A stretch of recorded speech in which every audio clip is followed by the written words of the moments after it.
Welcome to episode 88.5 of the Coast to Coast AFL podcast with Nick and Blaze. I am Blaze, your host, and this week it is part 4 of our Coast to Coast Preseason Analysis series. We are doing Collingwood in this week's episode, and it's going to be a very interesting one because, as we've known, the 2025 season, a lot was talked about their age bracket and their aging players, and not to mention, certain players starting with an N and their last name starting with a D. There's going to be a lot more of that this week. So let's just jump straight into it with a how are you doing, Mr. Cyric? Not too bad, not too bad. If you catch the socials, I've just been house sitting off to the beach. I've had a very lovely morning looking after my aunt's dog, which is good because I've just, had a bit of time to catch up with a few things, do a few of the podcast episodes for the future and all that sort of thing. So, not being too bad, not being too bad. Very good, very good. I am very jealous that you get to go to the beach because honestly, as much as I'm not really much of a beach goer, I feel like this week would have been really, really nice for me. I just don't have the time. Yeah, no, it's lovely because it's literally just down the road for me. And it's so basically went out this morning. It's 37 degrees, I think, and just put the aircon at home. They have a solar power on the air conditioner, so it's not even costing them any money to run it during the day. So, brilliant. That's amazing, honestly. Yeah, that's good. Yeah, for me, I haven't been up to much. Mostly work. Just a lot of work. That's about it. Yeah. That's all. All right, now. Yeah, it's all good. Shall we hop into Collingwood? They have been doing a lot of work. They are very, very long in the tooth, this Collingwood lineup. Mm-hmm. They are indeed. It's as we spoke about a lot in the 2025 season, a lot of the media talk about them. They have a very big aging profile, but they brought in, obviously, over the past couple of years, they've brought in some really young, unique talent. Not all of that talent has come to fruition just yet, and we will put a bit of an eye on some of that in this analysis. But you got to give them credit for some of the superstars that they do have that are still putting on a good show. Yeah, exactly. So we'll start off, as we always do, with what happened in 2025. And, apart from the big story, which was round 0, when they absolutely got thumped by the Giants, everyone was like, oh, too old, too slow. They really rebounded very quickly, had that run of, I think it was 7 wins in a row before losing to the Cats in that close 3-point contest. Mm-hmm. And pretty much looked really, really solid until about round 18. They looked like they were going to get the minor premiership in the bag. But a tough run home and a few losses meant that they got pipped at the line. That important game, the 56-59 loss against the Crows, meant that they lost out to them in terms of getting first place. In revenge, they had a really nice win over them in Adelaide Oval, where they won 79-55. Their ball control was absolutely fantastic. It sort of countered what Adelaide wanted to do. But at the same time, whilst they were good at controlling the ball, they're not as weighted numbers, and a team like the Lions were able to outmuscle them. Yes. But obviously, if you're going to lose to a team in the finals like Lions are, they'll pretty much dismantle anyone near the back end of seasons. So, overall, really good season. The few concerns they had managed to be looked over. We will talk about some of their banes, which there were a few when we look at the stats. But you know what? You pretty much just take it as Collingwood. Pretty unlucky to miss finals last season and rebounded really strongly. Yeah, I agree. They got really, really... I wouldn't say they got a lucky draw, because they had some really, really solid teams they played against. You got the Bulldogs in there. The Swans, whilst they did have a very up and down season, they weren't too bad at the start of the season. You've got Brisbane in there a couple times. You've got the Freo in there, and Freo were... although granted, early Freo was very 50-50. It was later Freo that got really good. And obviously like the Crows and the Hawthorn as well. So like their early half wasn't the easiest schedule at all. I think it's the thing is, as much as they obviously had the MCG bias and playing in Victoria, this season did actually give them some challenges on the road. The teams that they did face on the road were up at the upper end of the ladder, so they had to have their wits together. Won a few of them, I think. I guess it was really mainly the Crows once away. So as I said, and the winning against the Dockers, that's right. As I said, still fairly reasonable. But let's break that down a little bit further when we get to the stats. And as you can imagine, a lot's talked about their list, but one thing that's for sure is their offense is still very middling. The goals that they got per match was 12.3, which ended up 9th in the competition. Inside 50s, the supply was 53.1, which was 7th in the competition. So goals per inside 50 were 23.2, which was 11th. Scores per inside 50, however, was 25.3, which was tied 5th. So they were able to score, not overly that accurately, as I said, their conversion could have been a bit better, but they were impacting the scoreboard one way or another. Yep. Change the score as well, 21.5, which was tied 5th in the league. And surprisingly solid marks inside 50. Rated 4th in that category with 13.3 per game, and a mark inside 50 rate of 25.1, which was, again, 3rd in the league. Oh, sorry, marks inside 50 was 4th, sorry. So they were able to find marks, and one of the ways they did that was sort of by separation, because their offensive one-on-ones were not really an area they targeted, with their offensive one-on-one win percent being 24.4, which was 14th in the league, but they only went on one-on-one situations 9.5 times per game, which was dead last 18. So we've sort of got a team like to get a few goals on the ground, got a few set shots, but it was mainly due to high work rate and high effort in that forward line, and not so much any form of like dominating 12 forward action. Yeah, it shows that Collingwood preferred to play in packs and relied a lot on their crummers to do a lot of that groundwork. Yeah, exactly. And I don't think it was that high, but I want to actually see their ground ball gets inside 50. It wasn't actually that high. Yeah, so it was only 82.2, which was sorry, what am I looking at? It was sort of middle in the pack. So, for a team that didn't really have that many opportunities with the inside 50s, their ground balls were about the level, but you know what I mean? So it was one of those things where if they could get the easy mark and easy lineup, they were able to go fairly well. Had a few opportunities in the ground, but overall, they're just not too many options up in that forward line to directly score goals. And, as I said, I don't think they had that high a goal kicker. Sorry, I'm sort of a bit... No, you're right. I think it ended up mostly being Jamie Elliott that took most of the goal kicking at the end of the year. Pretty much. Just going to get the forwards. Because I know obviously he got, 58 or something? I know it was at least over 50. I can't remember how much exactly. Oh, it was 60. 60. Oh, there you go. So 16, Myercheck got 36. Obviously, he's found a new home, and Membry with 32.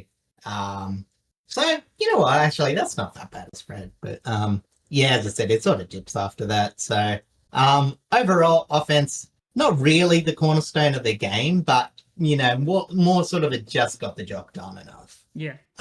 What was the cornerstone of their game? Was their defense, which, if you remember last year, actually dipped a lot. Like, they had a very mediocre defense, in terms of their one-on-ones, in terms of their inability to intercept mark, or as much as they had in previous years, and it has flipped up again. It's back to its best. Goals against were 10.4, tied first with Adelaide. Opponent shots were limited to 21.9, which was first in the league. Mm-hmm.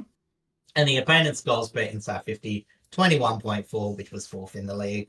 Score per inside 50 was even better, 40.3, which was first in the league. And then pretty much they had some fantastic limited areas. Opponent score in the forward half, they limited that to 31.4, which is second in the league. Opponent chain to score, 17.4, which is first in the league. And opponent score off turnovers, 34.8, which is first in the league. High tackling pressure was a big feature of the game. 65.3 tackles per game, which was first in the league. Yeah, okay, I'll talk about that later. Mm-hmm. Intercept mark, 17.5, which is first in the league. As I said, that intercept marking backline was pretty much on the go. We got players like Howe, like Darcy Moore, obviously, and even Big Grelly Frampton chipped in when needed. And even when it went to one-on-ones, which, again, they're sort of limited, the way their defense up the ground held up meant that we weren't too exposed with only 10.3 per game, which was 15 in the league one-on-ones. But the defensive loss rate was 24%, which is fourth in the league. So overall, really not much you can say bad about this. It's pretty much easily, it's them or Adelaide, which you would say is the best defense in the league. I would probably edge towards Collingwood, just because they're a bit more rounded, a bit better on the ground. Yeah. They didn't play as much preventative. Adelaide like to get that early intercept to protect their defence. But if you got the ball inside 50, I would say Collingwood is the most likely team to defend any given entry. Yeah, no, I think I completely agree with that. Their backline, especially against those tougher opponents in the first half, before they started to have that little bit of a dip, was fantastic. Like, their defensive work was so good throughout this entire season. And it's not just because of their key defenders, like their half-backers were doing so much work. Their wingers were doing a lot of work helping out in the defense as well. Like, they had a really good rotational system that protected so much of their backline so well.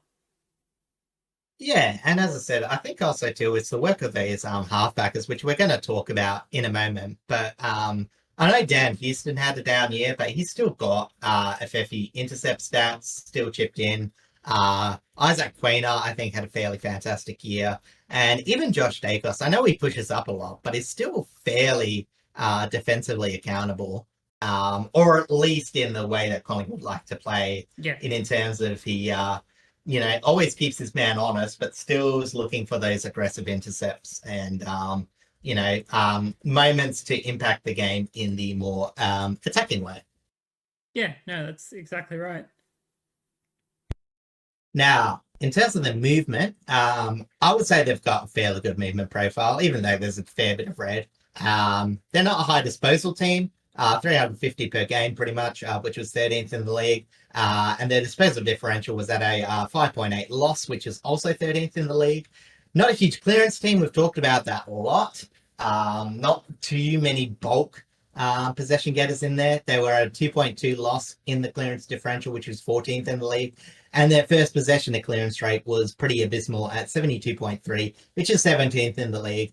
You could probably guess which teams are worse than them. But, as I said, that's not really their MO, because despite that, they still find meters in other areas, because their inside 50 differential, 4.8, positive, which is tied 5th in the league. So even though they didn't get that many inside 50s, the fact that they were able to limit the oppositions mean that they got a benefit most games. Also showed in the meters gain differential, 228.4, which is 6th in the league. Meters per disposal, which is 17.1, which is 5th in the league. And meters per handball, which we talk about a fair bit with Collingwood. They were very positive with their handballing.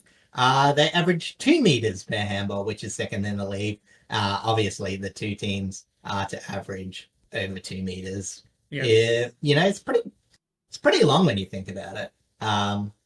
So they're always looking at those forward handballs. As I mentioned before, they're another team that likes to intercept. Their intercept possession differential is 58.1, which is first.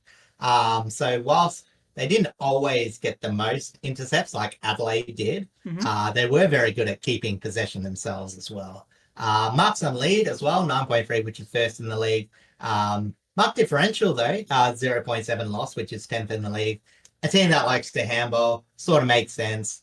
Putting the ball forward, not always to forward opportunities. They're sort of, as I said, just work the ball forward in other areas. Tackle differential, well, I was talking about before, 12.4 positive, which is first in the league, which is pretty huge. Like 12.4 more tackles than your opponents per game.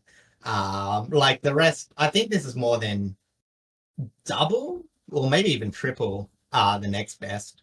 I can actually look at that now. Yeah, the next best is 7.1. Yeah.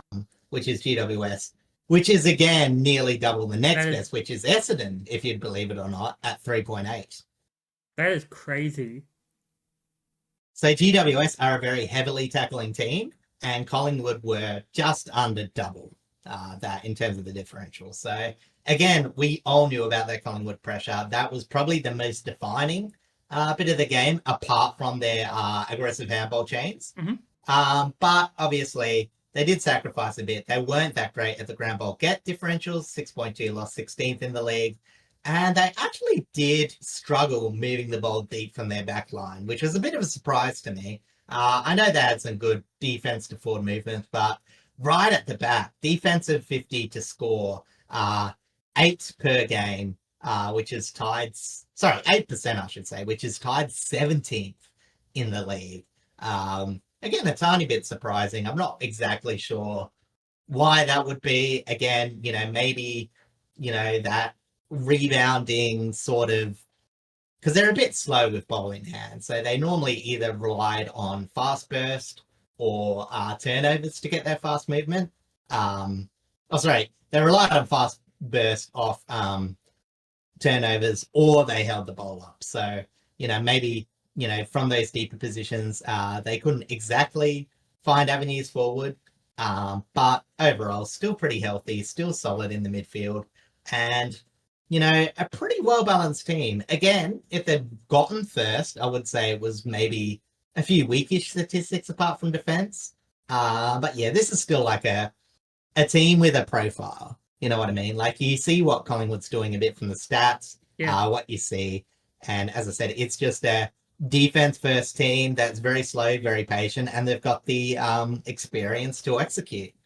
They do. Like, as much as people, as much as we've gone on about their age profile, the fact that these veterans, and we talked about this a lot in the later half of the season, is the fact that these veterans are still doing so much on top of just being able to play the game in general, like is astounding.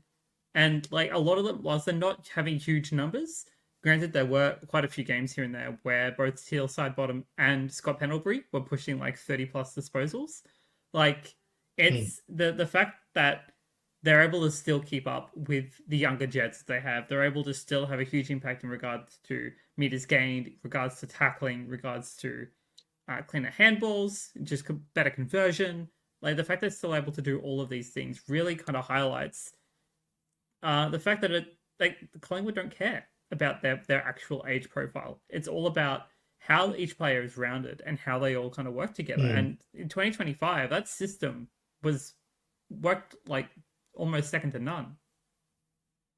Yeah, and as I said, you mentioned age profile. I guess I will mention it. I don't normally bring it up because I don't really go through player by player breakdown. But if you actually go to the player rating as of Wheelo, which is essentially getting the data of champion data football, their sort of player ratings. Again, all you need to know, if you average above 10, that's pretty good for a season. I know it's not perfect, but if you sort of by age, you've got 37, Scott Pendlebury, player rating of 10.54, Steele Sidebottom, player rating of 11.22, Jamie Elliott, a player rating of 10.04, which for a small forward is actually very hard to do. So that's actually pretty fantastic. Even Tom Mitchell's in there, 12.15, even though he only played the 4 games. Then you've got Jack Crisp, 12.44, and Darcy Cameron being the youngster at 30, 13.12. So that's 6 people in their regular squad that are over 10, being above 30, which is very good. Because Tom Mitchell is no longer on this team. Yeah. No, I think I just count 1, 2, 3, 4. No, I just cancel Mitchell. That's 5. Yeah. I said 6. Yeah. You did It's say up six. It's up That's what I was So getting at. But yeah. yes. So Speaking of, do we want to jump over to our a list lot about it. checkers? Yeah, exactly. And really, it is not that much difference between 2025 to 2026. No, it's actually quite a small amount compared to a lot of other teams. So we'll start with the outs. With Brody Marhacek going to Melbourne, Will Hoskin-Elliott retiring, and we have 6 players delisted. Mason Cox, who ended up being picked up by Fremantle, Finn McRae, who got picked up by West Coast afterwards, Tom Mitchell, Oleg Markov, my goat, Ash Johnson, and Charlie Dean. And for the ins, via trade and free agency, Collingwood acquired Jack Buller from Sydney, and they also drafted 5 players. Tyan Prindable at pick 32, Samuel Swadling at pick 37, Zach McCarthy at pick 55, Angus Anderson at pick 57, and Jai Saxena as a Category A rookie. Yeah, and it is a very mixed bag with those picks. There's forwards, there's midfielders, and all sorts of things. Yeah, and as well, picking up Jack Buller, who is the key forward, which is probably the main area of concern. So they did something to pick that up. We'll talk about that later. But yeah, as I said, when you look at the on the left and on the right, obviously one of those big things is the Mason Cox, Will Hoskin-Elliott, Brody Marchek. I know Hoskin-Elliott doesn't play forward as much anymore, but it's still a fair chunk of goals that they're going to have to make up. As well as losing that depth, I guess, in Ash Johnson. I know he never really panned out. It was a bit disappointing after really blitzing the league early in his career. As I said, he did end up being a bit of a whipping boy, but I think we forget how good he was in those first couple of seasons, or maybe just one season. But I can't remember. Yeah, so no, he just took a few marks, got a few goals. But yeah, as I said, just dipped after that. So shall we go to important players for Collingwood? Yes, we shall. And I have the honor of doing the first 3, so I will start. And of course, I picked my boy. I picked Jack Crisp. Like, I spoke about him a lot over the 2025 season. I spoke about him a lot in the 2024 season. And I'm going to talk a lot about him now. He still holds the consecutive games record. His tackling and his pressure has always been kind of top-notch in this team. Even though it doesn't really show up in the overall statistics, he's always been one of those key standouts in that midfield. And as long as he's able to keep that body fit in 2026, he's going to continue to break that record and continue to elevate their pressure game, because like he is primarily that tackling ball in that midfield. He's the one that kind of is the key on baller, and he'll always try to be the one to if he's not first to the ball, he's always the first one to the player that has the ball. That's kind of their MO in that midfield. And I don't really know how they would be able to replace him if it was ever to get injured. Yeah, and I think his durability, he's at 190 centimeters, and it's hard to keep a big body like that as going. Oh, saying that, I've just read that Scott Pendlebury is 191. I know he was a basketballer, but he doesn't feel that tall. No, he feels taller, doesn't he? But anyway. Oh, Scott Pendlebury, I always think is like a 185 sort of player, but maybe that's just me. To put Cripps' durability into perspective, he's 3 games ahead of Jeremy Howe, who is 3 years older than him. Howe only really having that one season when he was out. So yeah, as you mentioned, he's just sort of that very engine room player. And they sort of need that because DeGoey, while he is a bit flashy, he can come in and out of games. So Jack Crisp, as long as he's going, he'll do enough of that grunt work because, Collingwood, they don't run off supply, but they'll still need a bare minimum of it just to feed out to some of those, players that, probably don't win their own ball anymore, like your Pendleburys, like your side bottoms. Just keep their handball receives up. And, yeah, as I said, hardworking player like Crisp is still very good at that. He's third in their contested possession total. First, surprisingly or unsurprisingly, being Nick Dacos, and second being Darcy Cameron. So, as I said, he is that sort of, grunt work player. Yeah, exactly right. Next on the list, I move up into the forward line, and I go with Dan McStay. He played most games of 2025. I think he only missed like 2 or 3 games from what I remember checking, but he only kicked 1.1 goals on average, which is about 18, which is out of 18 games. So an average of just over 1 goal a game, out of 18 games, I should say. McStay is a fantastic forward with struggling accuracy, which is not a good look as a tall forward, as a key forward. And they're able to get him back to his 2021-2022 accuracy, which I believe he kicked give or take 30 goals in those 2 seasons. Like that's a little bit better. Obviously, as a key forward, you want to be kicking more bags than that. But it's better than being at only like 18 goals in a season. Yeah, because as I said, they didn't really have that many accurate kickers. The most accurate player is Tim Membry. They actually scored over 10 goals, which is 58.2% for the year. But Tim Membry was able to get 2.4 shots per game, where Dan McStay was only managed to get... he got 2.1. So he was, pretty inaccurate. So if he can support Membry a bit better, who, as I said, seems to be going very well in his old age. We've sung his praises a lot last year, but you're probably going to be seeing more of the same from him. He doesn't get involved too much outside of, taking those marks, kicking those goals when needed. Whereas I think McStay sort of can get a bit more involved at times. So, as I said, if you can improve that goal kicking, you can see more scoring potential coming out of Collingwood, especially since they've lost Mason Cox as, sort of depth. But as I said, if that doesn't happen, they do have another option, which we'll talk about when we talk about the list, the new faces at the club. Yes. And then my last one, I went with Isaac Quaynor. Again, I think Quaynor had a fantastic 2025, both statistic-wise and just by watching the game itself. You can see how much work he puts in. His output has been solid for Collingwood's backline. He's been able to push up as well, all along the wing and even a little bit into half forward in a couple of games. He's been fantastic for them. But with the Dacos boys getting more midfield time, he'll have to go to another level in 2026 to hold down that rotating halfback support. He's got some younger players coming up around him as well that'll be able to help out. But just being able to kind of keep that consistency and keep that output going. And they should have a pretty solid defense again in 26.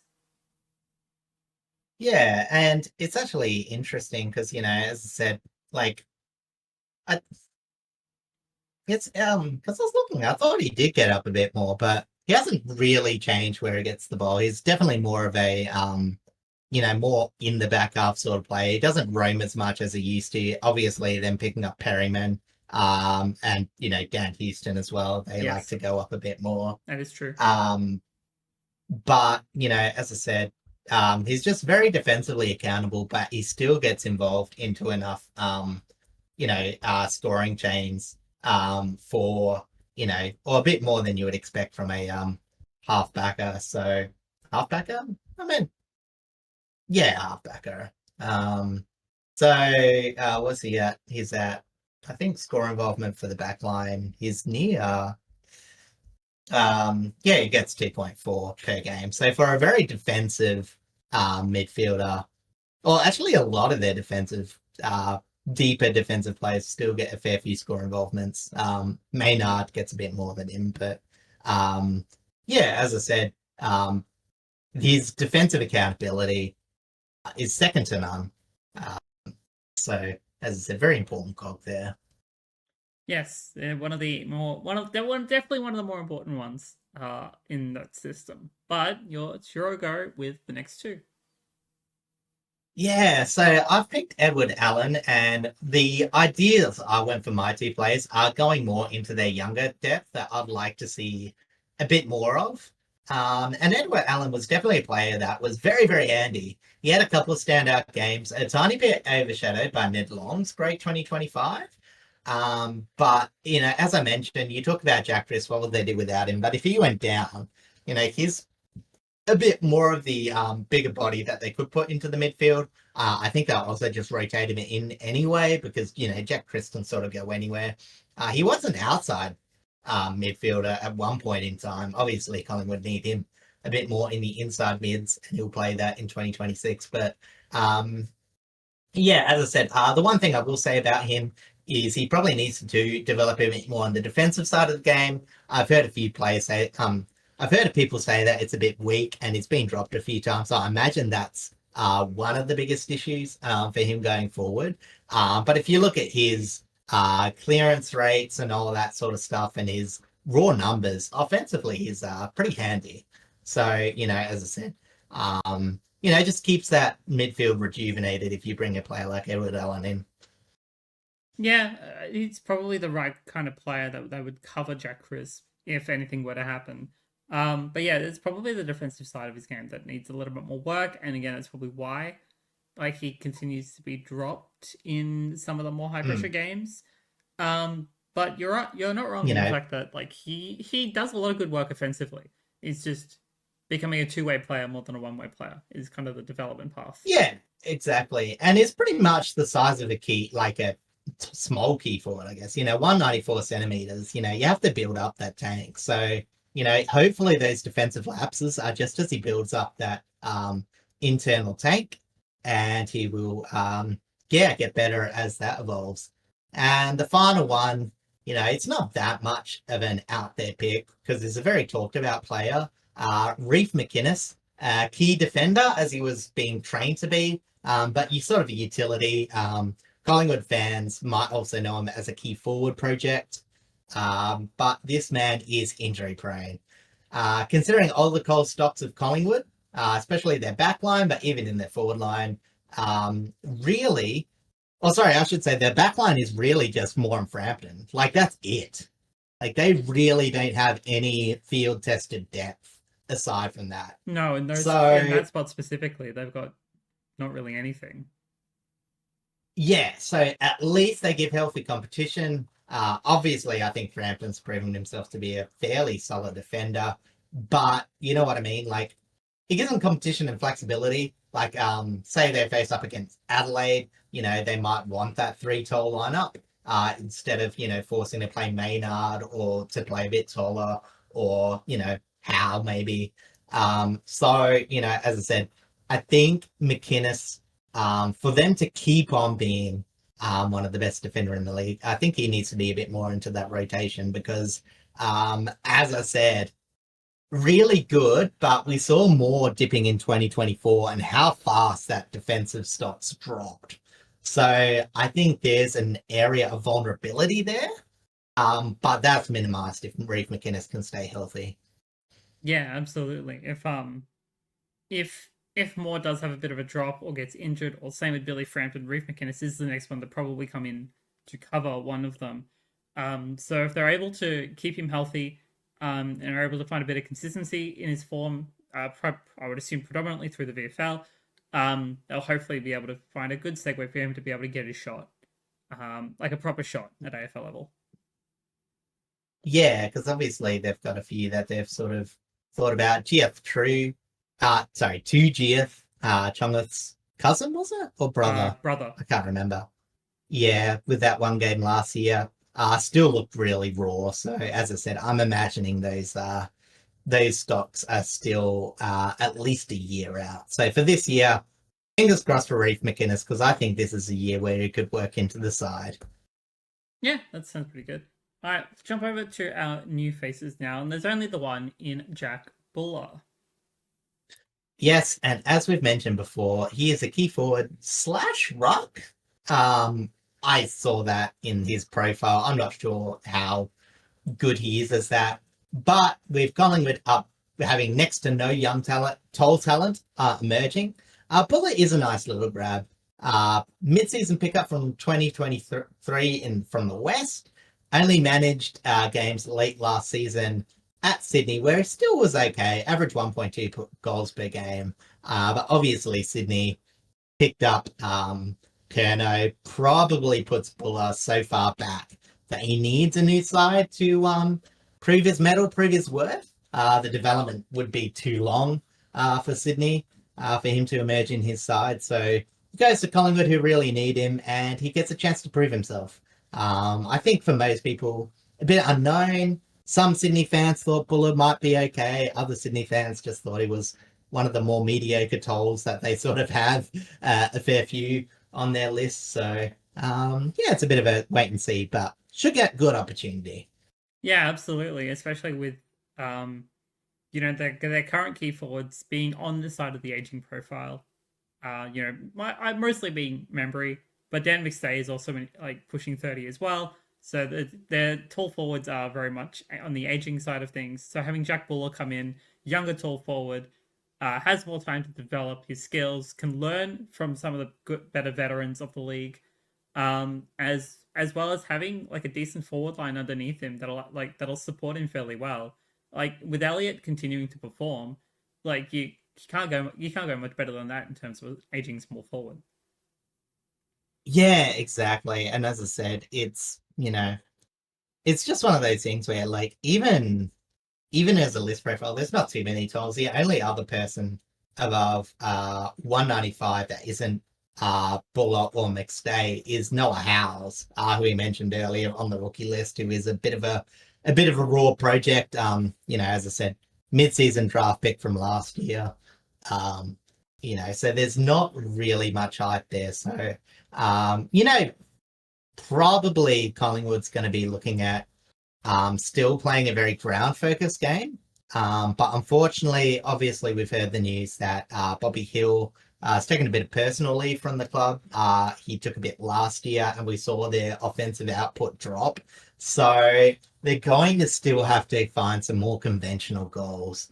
And as I said, Jack Buller, I'm not going to say he's going to be absolutely fantastic, but if like McStay, Membry, and Howes can get about 60 goals between them, it might keep their offensive afloat. Yeah, considering Bobby Hill, outside of Jamie Elliott at the moment, has probably been their best offensive small forward. It is really hard for them to have the right person, I guess, there to help develop their other small forwards, because you would probably think that Bobby Hill is probably the best one to be that kind of small forward role model. But I guess if you throw a developing small forward into a forward line with your Jamie Elliott's, like I feel like there's not much wrong that they could really do, at least for an early on in the season kind of option. Just to note, Buller's a key forward. His Tom. Yeah, I know. I wasn't talking about Buller. Oh, sorry, I must have misunderstood you. No, it's all good. But yeah, as I said, because if you look at forward 50 ground ball gets, Bobby Hill was leading the pack with 1.9. It's not even really part of Jamie Elliott's game particularly. He was averaging the same as Marjack. So Jamie Elliott is pretty much sort of like that Jack Higgins role. He'll play like a tall forward that just sometimes plays small. So again, that's sort of another thing they have to look at, is finding another small ground level player. Whether Schultz just does a bit more of that, whether they find someone on their list. But yeah, as I said, considering that they need to find forward players in other areas, it is nice just to have Jack Buller for the more conventional routes to go. Yeah, absolutely. All right, let's jump over to our reasons for optimism. Yes, and I think the two words that can sum up Collingwood is about class and is about control. With the most senior list in the AFL, they will look to do just what they do best, which is composed movement when the opposition gives it to them and solid defense down the ground when they have the ball. I sort of mentioned that they weren't the best ground level team, but you know what I mean? Like, a point that I forgot to mention is that it didn't really matter that they lost the ground ball contest, because you were going to get tackled. Yeah, exactly. And, I remember seeing some stats that said they were one of the best teams that can hold the ball decisions down their end. So, as I said, even though like they were able to do that with an aging list last year, and I think in terms of average games, that hasn't actually changed all that much. Like, I know everyone's getting a year older, but you know what I mean? It's like they'll still have that very wide range of pressure. They have those few pressure players. Bo McCreary in that forward line. in terms of like, he's not a player that will get goals, but he's absolutely instrumental getting that forward line pressure. As you mentioned, one of your favorite players being Jack Crisp. Mm-hmm. And I know probably not everyone's favorite player, but you can't deny that I've forgotten his name now. Is it Brandon Maynard? In the back, yeah, Brandon Maynard.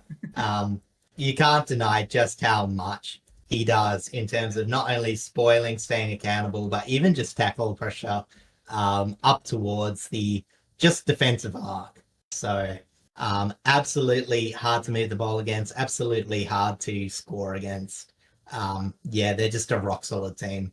Yeah, and it kind of leads into my point, is that they have some of the best pressure mids and excellent outside runners in the league, and their movement is literally a key part of why they're so good offensively, is because and so good defensively. Like their movement is two-way, and it's second to none to most teams in the league, and it's going to be one of the key pillars to a successful 2026.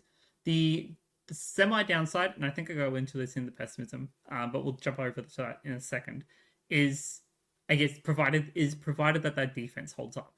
Like, I guess that's kind of the counter to it. Yeah, because again, like, they're very much, because they're handballing. Like, people say, oh, Collingwood is so slow, but they handball faster than they move. So they've got fantastic positioning, and they're one of the best handball teams in the competition. Even though their handball efficiency is actually the worst in the competition, it shows that they're not afraid to play those aggressive handballs. And, you know, when you can create movement, you know, from that handball, obviously a handball is faster than running it yourself most of the time. There's probably a few players where that isn't true. I imagine Bobby Hill can probably outrun a handball, but probably not steal side bottom. Yeah. But, you know, as I mentioned, their positioning makes up for their speed. And I think, you know, that's sort of what you point. It's, you know, even though it's not technically, you know, pure legs, the way they position is pace. Yeah, no, I completely agree. But let's talk about the counters for our reasons for pessimism. Yes, and sort of what I've touched on is being old is one thing. Like, I don't think there's anything inherent with being old, but they just aren't blooding enough youngsters under 25. And that's normally the recipe for a big drop off. Whether that happens this year, I'm not sure. People are saying it would definitely happen last year, but they actually improved in a lot of areas, defensive midfield. However, the big test, and the question everyone has about Collingwood is, can they score enough goals and not just rely on Jamie Elliott to have another career year?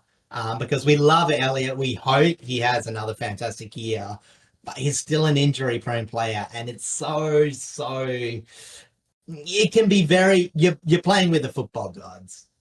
That's all I can really say about that. Yeah, that's exactly right. If Jamie Elliott's going to be the person you played through. Yeah, like he's a fantastic player, and once he finally got his body right for the past season, he was outstanding. But if you have to rely on him to do a lot of your small forward work, it's probably not going to go the way you would hope for I would say about 50% of the season. Yeah, because it's only really had overall he's had 4 games where he's played more than 20 per season. I think this was actually the one of 2 times in his career it looks like he's played every available game, which is you know, I mean, good, but also a bit surprising. So yeah, as I said, it is a bit of concern there. But we'll go on to you. Mine pretty much kind of goes into the same thing. This could be one of the last years of the big premiership tilt, and I don't say that in terms of the fact that like they're just suddenly going to get bad. It's because they're, you know, Pendlebury and Sidebottom will probably retire after this season. Jamie Elliott doesn't have much longer either. So, you know, once those older players retire, it's a little bit more of a gamble as to whether they're going to be able to keep this kind of top 8 skill set, or if they're going to slowly start to dwindle back as they start to kind of look at it like a proper rebuild.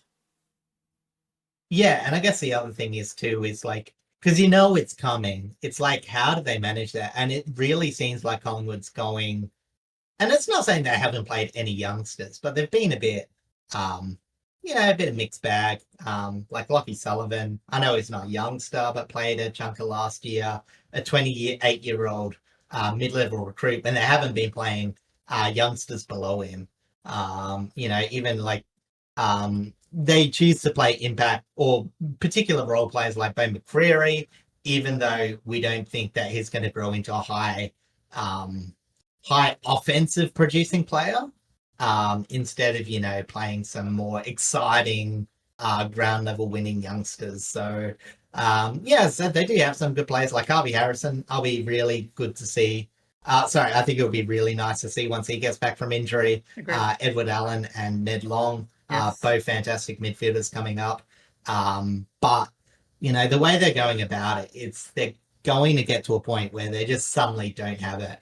And I think their rate of blooding was probably going to get overtaken by the rate of retirement coming up, as you mentioned. It takes longer to develop than it does to retire. Like that's exactly the best way to put it. Yeah.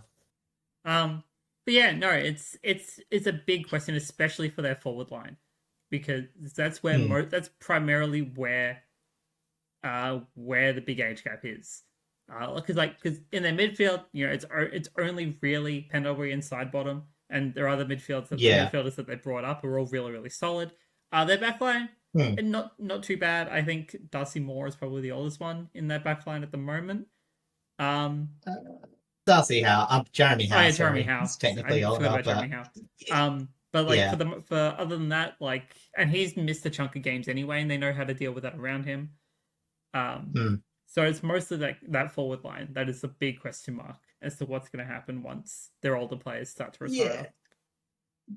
Because as much as they said, like, Steele Sidebottom and Scott Pendlebury are really skewing that age profile, because it's not like every player on the park is just like ancient. Like, you take those two away, they've got Jeremy Howe, is 35 years old, a bunch of 30-year-olds, and then like a healthy amount going down. It's more just they don't have that core young players except for the midfield. Yeah. Because as you mentioned, we all know that the Dacos brothers, gonna take that core. Even Lipinski is a handy person to have around. But as you said, defense, as I said, Darcy Moore's still got a couple of years, but it's just that forward line where it's like, Bobby Hill, he's had a few issues coming in and out of the side. Plus, you don't really center a game plan around him. And then it's just question marks. You got Lockie Schultz, he's experienced down there, but isn't exactly a huge goal scorer. And then, as I said, everything else is just question marks. Yeah, it's going to be really up in the air to see what happens. But we'll jump over to our verdicts now. Yeah, and obviously, as I said, we're still going to be talking about this year. And I think this is a team where most people are going to have it dropping a bit. And depending on if you're a very big Collingwood fan or a bit of a Collingwood hater, is probably how much you're going to drop them. But I really can't see them dropping out of finals, considering that finals is extended to 10th. Mm-hmm. So I've got them a small chance to make top 4. I do think that they have to blood a few more players, so I'd imagine that might put a few more surprise losses. But system and execution, they still should be thereabouts. I wouldn't be surprised if they did get 4th. I'm probably going to go to the upper end of that. But as I said, I think you just got to extend that range down, because I think if, a few key injuries, and they might actually just change their approach to their best 22s this year, and I think that will be long-term healthier for them. So still competing this year. I imagine there'll be more to the upper end, but I've just extended that bottoming out. Yeah.